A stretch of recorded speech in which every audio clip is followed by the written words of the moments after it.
Consider two political pictures America's seeing right now. The fracas on the left, this House floor debate, Democrats rebuking two Trump officials tonight, breaking news in the last 10 minutes, while also tabling a bill to impeach Donald Trump over racism. And on the right, the scene at the rally in North Carolina where Donald Trump is heading right now as he continues this scorched earth fight that he says is going well. Trump saying he's pleased with the Democratic reaction to these attacks. And rather than reckoning with moral condemnation for his approach, he's talking politics, saying it's working to marry the Democratic Party to these potentially controversial freshman members. Now, this has become a big talking point. And I should tell you tonight, it doesn't make a lot of sense, the idea that they're all wedded now. I mean, Pelosi and Schumer and all these Dems running for president are more famous than these freshmen that Trump attacked. And in 2019 news cycles, I got to tell you, it is hard to imagine people remembering this whole midsummer story in a few months, let alone next November. Either way, though, more importantly, and some guests have said this on this very program, there's obviously no proper defense for racism. Not politics to say it's working, not self-interest, nothing. That was the whole point of the House condemning the president last night. And other than the actual impeachment of President Clinton, consider that that rebuke was actually the first time the House has formally criticized a president in more than 100 years on the record. That matters even in a time of cynicism. It is a mark that will stay on Donald Trump's record in the history books. Now, meanwhile, we show you all perspectives around here. Some of his supporters today at this rally in North Carolina are already echoing his combative words this week. If they don't want to be here, I agree with him. Go somewhere else. He was just saying if you can fix the problem, fix it, and let us know how to do it, and come back and tell us how to do it. So I don't think it was racist. The four horsemen, I guess, is what they call it. Go back to where you came from. It's not a racial thing. It's where they lived before they came to Washington, D.C. Washington Post Eugene Robinson, who writes, the Republicans have embraced Trump's racism and deserve as much blame as he does.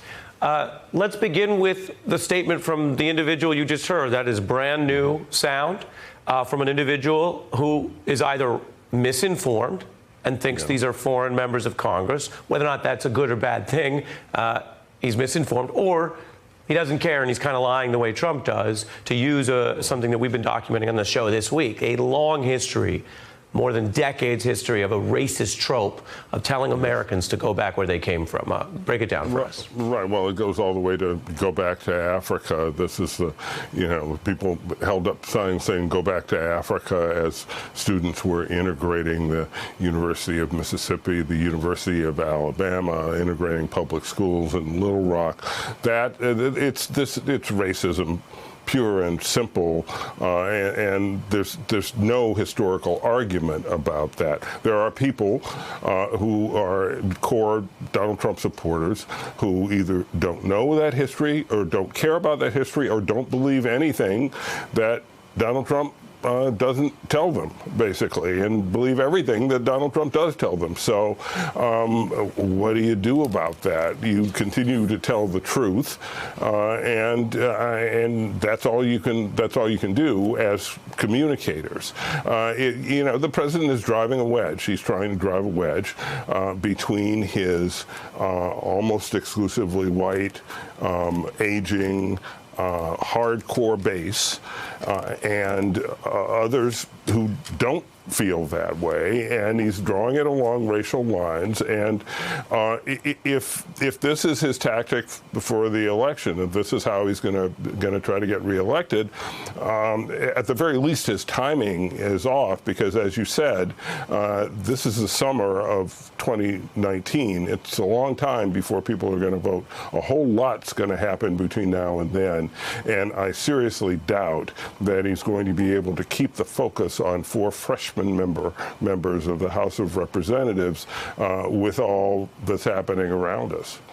Right, and that goes to sort of the low on the list, the fifth or seventh thing after the moral and ethical condemnation and the duties of the president. But there has been also a bit of an unearthing of the history here, because my observation is that during the campaign, there were different categories of people with their familiarity with A, Donald Trump, So New Yorkers and people who dealt with him, or Central Park 5, right, had a view. And then there's also how conversant you are on some of these issues. In other words, not everyone knows everything, right? I think that's part of getting through a democracy. And so people who've studied the history of the civil rights movement in this country or covered these races over years and seen the dog whistles and seen the racism and seen the Southern strategy, as you have, as our viewers have relied on you for years, sir, walking us through some of these issues, might have a different sense of what's happening to then those who at first didn't get it or didn't hear it the same way. And yet when you go back, whether it was Donald Trump saying that there needed to be a death penalty to execute black teenagers in New York whose convictions were later overturned, or what I'm about to show you, which was the 1980s version of Donald Trump going on national TV and saying, with regard to Harlem and regard to urban America, hate was something that needed to be invoked against the inner city. What do we hear and what do we know about from where he came? Take a look. I hate these people. And let's all hate these people, because maybe hate is what we need if we're going to get something done. Gene? Well, look, the first time Donald Trump came to public notice was when he and his father were sued by the Justice Department in the 70s for refusing to rent apartments to African Americans. And they eventually settled that lawsuit, and they say without a formal admission of wrongdoing, but they did admit wrongdoing because they did wrong. I mean, there's no question in my mind and in the mind of anybody who's paid attention to his career that Donald Trump is a racist. I don't think, and I don't say that lightly, because I usually prefer to focus on racist words and racist deeds. But if you get enough racist words and enough racist deeds from a person, then you have to draw the inevitable conclusion.